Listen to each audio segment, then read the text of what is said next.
Rentasan berita edisi 1248, saya Zubazi Yusof, antara paparan utama. Kenapa Perak perlu bangkit? Jika UMNO BN menang PRU, siapa bakal Perdana Menteri? Tender diberi secara rundingan terus. Pakatan Harapan mahu bentuk kerajaan bersih.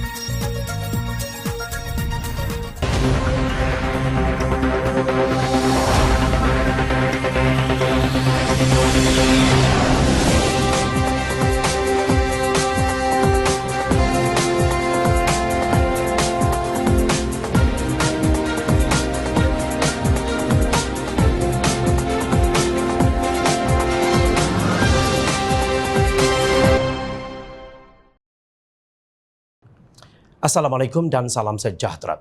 Kedudukan Perak yang diapit oleh negeri yang paling maju iaitu Selangor di selatan dan kedua termaju Pulau Pinang di utara sewajarnya menjadi leverage iaitu keupayaan untuk mempengaruhi situasi ekonomi demi kemajuan negeri berkenaan. Pengerusi Apanah Negeri Perak Datuk Asmuni Awi menegaskan Perak perlu wawasan baharu untuk memajukan negeri tersebut.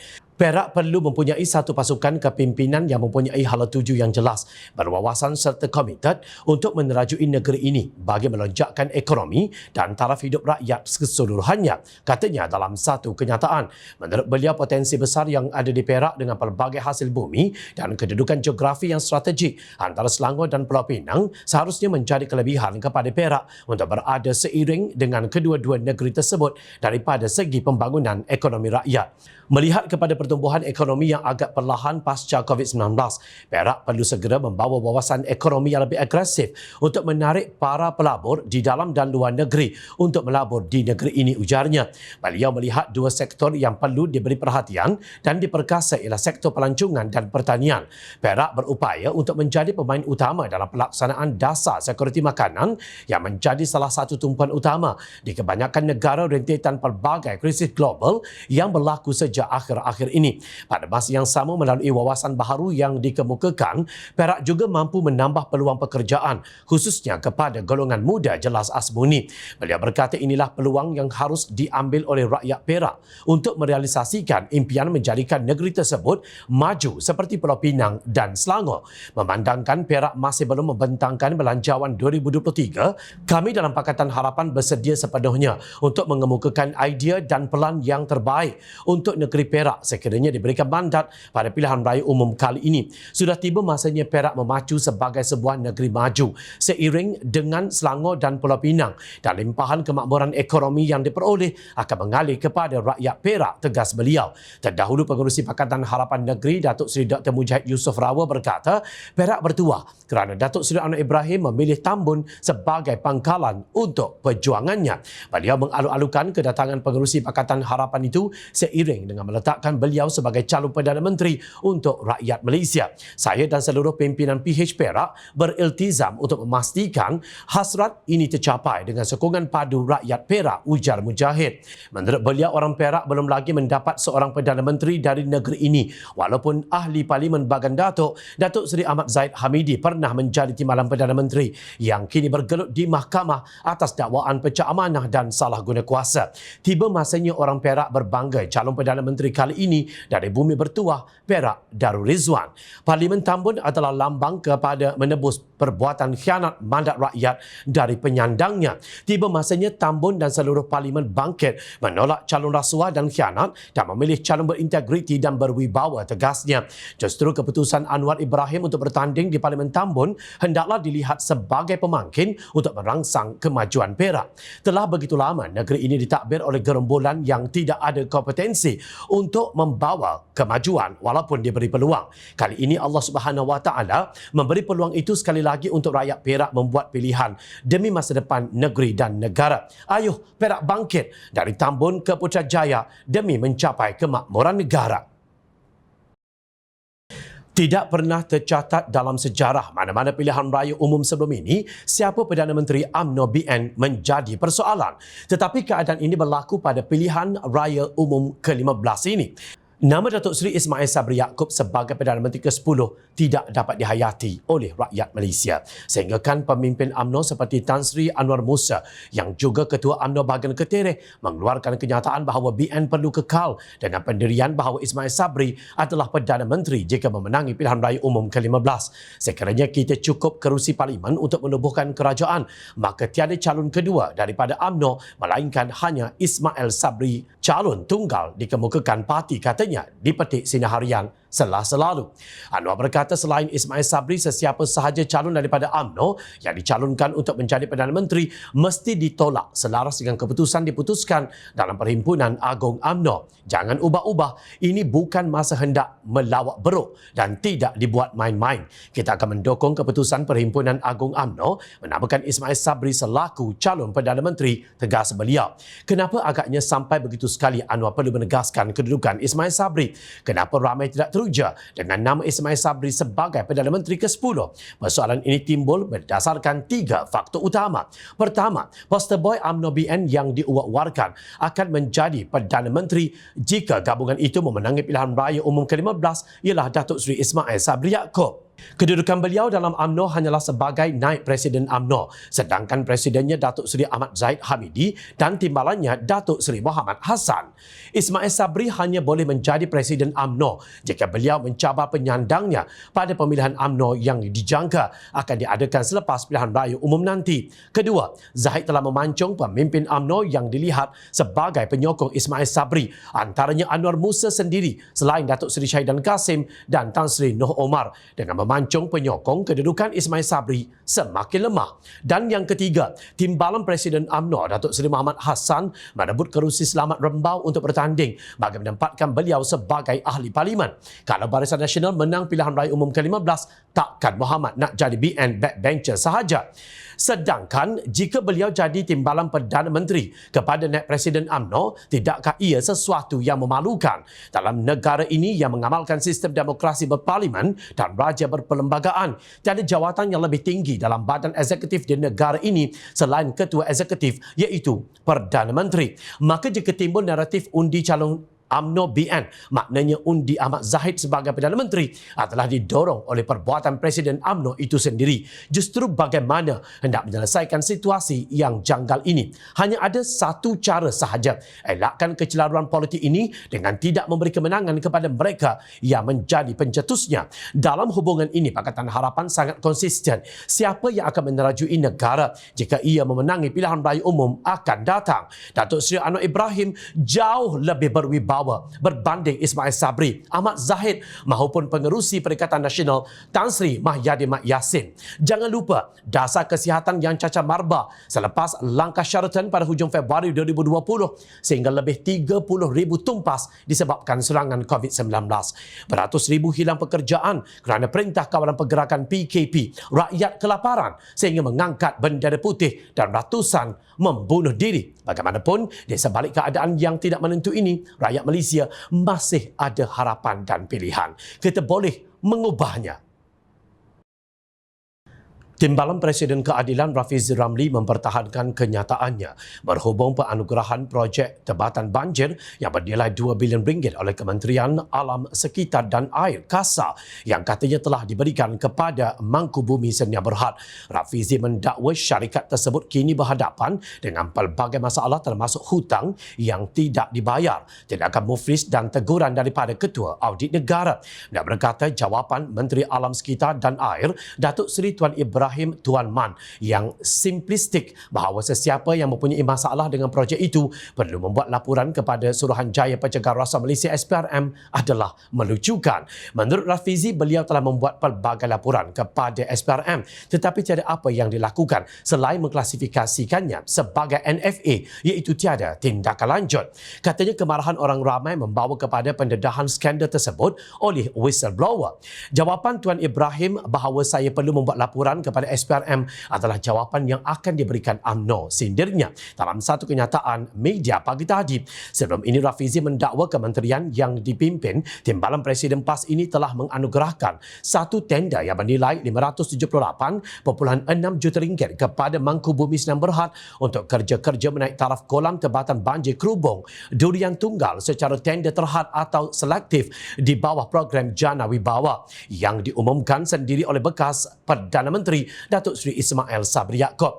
Bagaimanapun, kata Rafizi, syarikat tersebut bukan hanya menerima satu tender yang bernilai RM578.6 juta daripada KASA. Rafizi mendedahkan beliau mendapat dokumen daripada pemberi maklumat dalaman bahawa KASA sedang dalam proses untuk menganugerahkan satu projek yang bernilai RM2 bilion secara rundingan terus kepada syarikat yang sama, iaitu Mangkubumi Sdn Bhd. Projek ini adalah untuk kerja-kerja rancangan tempatan banjir Sungai Langat 2. Dakwanya, Tuan Ibrahim menafikan dakwaan bahawa kementeriannya telah meluluskan projek selepas Parlimen dibubarkan dan berkata beliau tidak bercadang untuk berbuat demikian. Timbalan Presiden PAS itu juga menjelaskan bahawa beliau tidak pernah mencampuri urusan yang melibatkan tender kementerian dan mencabar pihak yang membuat tuduhan untuk membuat laporan kepada SPRM. Sebaliknya, Rafizi menegaskan beliau dimaklumkan oleh whistleblower bahawa kementerian tersebut sedang dalam proses menganugerahkan projek itu melalui rundingan terus kepada syarikat milik individu yang didakwa mempunyai kaitan dengan UMNO. Beliau juga mendakwa bahawa penganugerahan ini diberikan kepada kartel yang menguasai beberapa syarikat atas nama yang berbeza dengan menggunakan proksi. Kata Rafizi, tanggungjawab berhubung penganugerahan tender jatuh ke atas bahu menteri, bukan pencawat awam. Mengenai program Jana Wibawa, beliau menjelaskan ia adalah projek-projek yang melibatkan peruntukan besar yang bermula sejak zaman Tan Sri Mahyadi Mat Yassin sebagai Perdana Menteri yang dianugerahkan kepada kontraktor-kontraktor Bumiputera tertentu dengan penuh kerahsiaan, terutamanya kerana ia melibatkan tempoh masa semasa kerajaan mengisytiharkan darurat akibat Perintah Kawalan Pergerakan PKP. Rafizi mengulangi kebimbangannya terhadap Mangkubumi Sdn Bhd yang ada 2 kes petisyen muflis di mahkamah kerana tidak membayar hutang kepada kontraktor dan berhutang sebanyak RM144 juta dengan institusi keuangan mengikut rekod Suruhanjaya Syarikat Malaysia. Mangkubumi Sdn Bhd telah disiasat dan dinamakan sebagai salah satu syarikat yang memindahkan wang kepada Datuk Seri Abdul Aziz Rahim dalam tuduhan kes rasuah dan pengubahan wang haram sebanyak RM139.4 juta. Kes itu didakwa di mahkamah dalam tahun 2019 menurut laporan DH Markets. Kita tunggu apa kata Tuan Ibrahim selepas kenyataan kedua Rafizi ini, memandangkan Perikatan Nasional sedang menjajah slogan bersih dan stabil atau BEST untuk pilihan raya umum ke-15 ini. Jom Channel ingin mengingatkan bahawa integriti bukan sahaja harus dilakukan tetapi harus secara nyata dan tidak diragukan lagi dilihat telah dilaksanakan. Pengerusi Pakatan Harapan Datuk Seri Anwar Ibrahim berkata pemimpin mesti ada integriti. Anwar juga mengingatkan rakyat agar tidak terus diperbodohkan oleh politik perkauman Barisan Nasional atau Perikatan Nasional yang hanya sekadar retorik kosong. Jangan curi wang rakyat, itu rule nombor 1, katanya dalam satu ceramah jelajah Mega Harapan Negeri Johor malam kemarin bila mempersoalkan kerajaan BN Perikatan Nasional yang tidak telus dalam perolehan vaksin. Balik vaksin tak tahu berapa harga, tak ada tender, sampai sekarang belum jawab. Ingat duit bapak dia ke? Bidasnya. Presiden keadilan itu juga menyelar Pesuruhjaya PAS Perak Razman Zakaria yang mendakwa bahawa beliau ada agenda lesbian, gay, bisexual dan transgender LGBT. Anwar berkata itu kenyataan orang bodoh dan gila. Mana boleh orang agama cakap bohong, tempelaknya. Kemudian, kalau Anwar menang dengan sokongan DAP, jantan boleh kahwin jantan, perempuan boleh kahwin perempuan. Ini siaran punya cakap.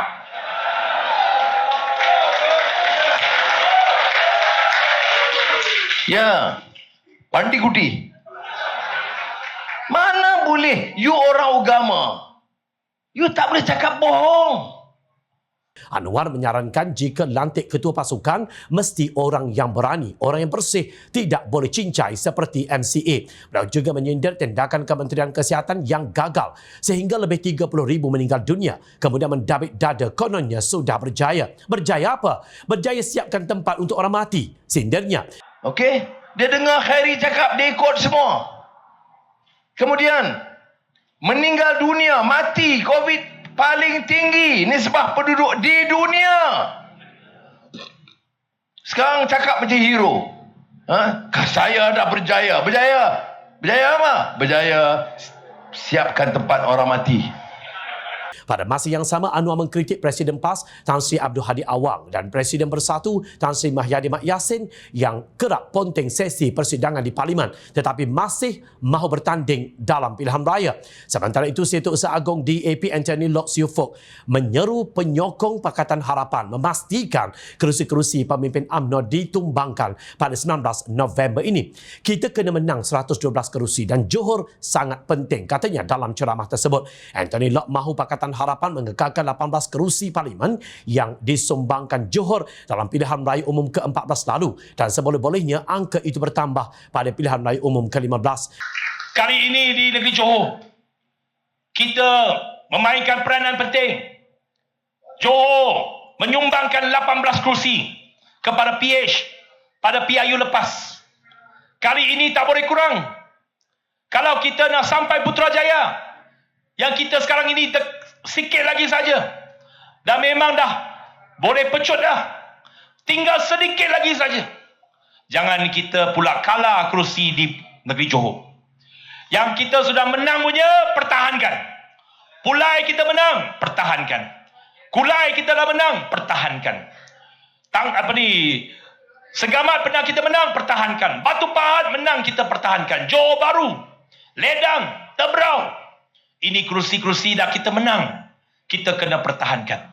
Ujarnya, beliau turut menyeru penyokong Pakatan Harapan membantu menangkan Syekh Omar Ali di Air Hitam. Katanya tidak mustahil untuk mengalahkan Datuk Seri Noraini Ahmad di Parit Sulong, Datuk Seri Ahmad Maslan di Pontian dan Datuk Seri Hishamuddin Tun Hussein di Sembrong. Sekiranya hal itu berjaya dilakukan, kata Anthony Lok, maka landscape politik akan berubah dan Malaysia akan menjadi negara majmuk sesungguhnya.